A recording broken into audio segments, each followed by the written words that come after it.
ये सारी चीजें, price of related goods, income of the consumer, taste and preference, future expectations, population का size, income distribution का pattern, ये सारे तो क्या है, इंपैक्ट करते हैं, लेकिन ये सेकेंडरी है। किसी भी गुड की डिमांड को सबसे पहले और सबसे मेन जो इंपैक्ट डालता है वो उसका खुद का प्राइस होता है, px, price of the good. उसी गुड का अपना प्राइस सबसे पहले इंपैक्ट करेगा। कैसे इंपैक्ट करेगा? प्राइस बढ़ेगा तो डिमांड कम हो जाएगी, प्राइस घटेगा तो डिमांड बढ़ जाएगी। कौन सा रिलेशन?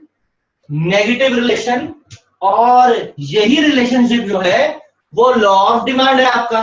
तो लॉ ऑफ डिमांड जब हम एक तो देखो हम इसमें क्या करें, factor effecting the demand of a good का सबसे मेजर क्या है? Price of that good, own good, उस गुड का अपना ही प्राइस। अब उसका इंपैक्ट कैसे बढ़ता है? प्राइस बढ़ रहा है तो डिमांड कम हो जाएगी, प्राइस घट रहा है तो डिमांड जो है वो बढ़ जाएगी, ऐसे इंपैक्ट करेगा। अब इसी को हम कहते हैं लॉ ऑफ डिमांड। इसी को हम क्या बोलते हैं? Law of demand.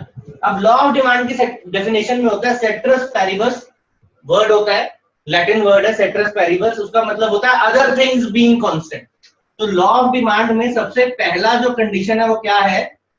Other things being constant. और वर्ड क्या यूज कर सकते हैं इसकी जगह? अगर सिंगल करना हो, सेट्रस पैरिबस। वन मार्कर के लिए आपको पता होना चाहिए सेट्रस पैरिबस का क्या मतलब होता है? अदर थिंग्स बीइंग कांस्टेंट, ये मतलब होता है। अब ये अदर थिंग्स बीइंग कांस्टेंट का क्या मतलब है? अदर थिंग्स कौन सी? ये वाली है, जो बाकी फैक्टर्स हैं डिमांड के, उनमें कोई चेंज नहीं होना चाहिए। अब इसके बाद लॉ ऑफ डिमांड हम कर रहे थे। लॉ ऑफ डिमांड कहता है other things being constant means बाकी चीज में कोई चेंज नहीं आएगा। तो चेंज आएगा किसमें? प्राइस ऑफ द गुड में। प्राइस ऑफ गुड में क्या चेंज आ सकता है? दो ही तरह का चेंज आ सकता है, या तो प्राइस ऑफ गुड बढ़ जाएगा या तो प्राइस ऑफ गुड कम हो जाएगा। अगर प्राइस ऑफ गुड बढ़ जाएगा, अगर प्राइस ऑफ गुड बढ़ जाएगा तो डिमांड जो है वो क्या हो जाएगी? कम हो जाएगी उस गुड की। अगर प्राइस ऑफ गुड जो है वो घट जाएगा तो उसकी डिमांड जो है वो बढ़ जाएगी। कौन सा रिलेशनशिप शो कर रहा है? ये नेगेटिव रिलेशनशिप शो कर रहा है। अब हमें करना क्या है? देखो डेफिनेशन तो हो गई हमारी, आसान है। Law of demand states that citrus paribus, या तो ये यूज कर लो या वर्ड यूज कर लो अदर थिंग्स बीइंग कांस्टेंट, ठीक है। Law of demand states that citrus paribus, if price of a good increases, its demand will fall, and if price of a good falls, its demand increases. उसके आगे क्या लिख सकते हैं आप? This clearly shows that there is a negative relation या inverse relation या indirect relation between the price and demand of that good. इतना क्लियर है? इसके बाद आपको करना क्या है? हम एक टेबल बना सकते हैं, ठीक है। टेबल जब हम बनाएंगे तो एक तरफ ले लो प्राइस, एक तरफ ले लो क्वांटिटी 10, 20, 30 एंड 40, और यहां पे बस कर दो 40, 30। फिर आप क्या करेंगे? From the given table we can clearly see that price is increasing 10 to 20, 20 to 30, 30 to 40, and quantity क्या हो रही है? डिक्रीज हो रही है।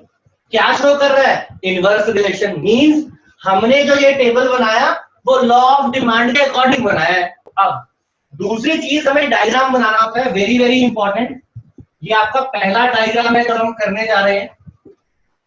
अब वैसे तो ये डेटा है, इस डेटा को ग्राफ में प्लॉट कर दें। अगर मेरा ये टेबल का डेटा सही है, मैं इसको ग्राफ में प्लॉट कर दूं तो ऑब्वियसली डायग्राम मेरा खुद ही आ जाएगा। लेकिन हम इकोनॉमिक्स कर रहे हैं, हमारा ध्यान लॉ को एक्सप्लेन करने में होना चाहिए, और हमें मालूम ही होना चाहिए कि मैं डेटा को प्लॉट करूंगा तो क्या शेप बनेगी।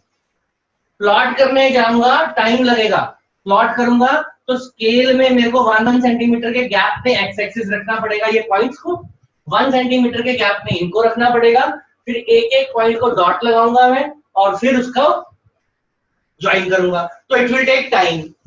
तो हम क्या करते हैं, लॉ हमें याद है, लॉ के अकॉर्डिंग मैंने टेबल बना दिया, इनवर्स रिलेशन के अकॉर्डिंग। और इनवर्स रिलेशन अगर किसी भी चीज का हो तो उसका जो डायग्राम बनेगा वो left to right, right downwards बनेगा। आप चाहे इसको प्लॉट करके देख लेना, यही बनेगा। वाई एक्सिस पे प्राइस, एक्स एक्सिस पे क्वांटिटी। एक्सप्लेनेशन क्या बनानी है इसकी, देखो price of a good rises from P to P1, arrow show कर दिया मैंने। Price of a good rises from P to P1, ऐसे लिखना line. In response to this quantity जो है वो क्या हुई, Q से Q1 डिक्रीज हो गई। P जब था,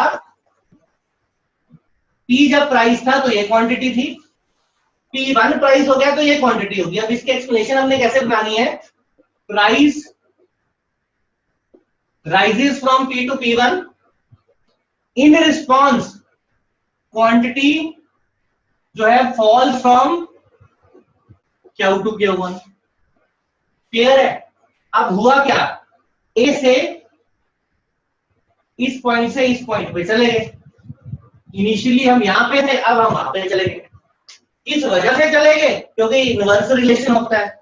इनवर्स रिलेशन होता है प्राइस ऑफ डिमांड में। लॉ ऑफ डिमांड भी ये कहता है इनवर्स रिलेशन होता है। उस इनवर्स रिलेशन को हमने एक्सप्लेन कर दिया, एक पार्ट राइज वाला पार्ट को एक्सप्लेन कर दिया। प्राइस P से P1 बढ़ गया तो क्वांटिटी Q से Q1 रिड्यूस हो गई। ध्यान रखना है, प्लॉटिंग नहीं करनी है, इस चीज का ध्यान रखना है आपको। अच्छा, आप चाहते तो डायग्राम आपको लगता है भी मैंने जो है इंक्रीज वाला नहीं शो करना। अब अगर हम ऐसे ले लें तो हम क्या लें, ओरिजिनल प्राइस P है, P से P1 प्राइस जो है फॉल कर गया, P से P1 प्राइस फॉल कर गया और Q से Q1 क्वांटिटी इंक्रीज कर गई। तो ये भी लॉ ऑफ डिमांड को एक्सप्लेन करता है। आप चाहे ये वाला बना दो, ये वाला बना दो, आपका लॉ जो है वो क्या हो जाएगा, कंप्लीट हो जाएगा।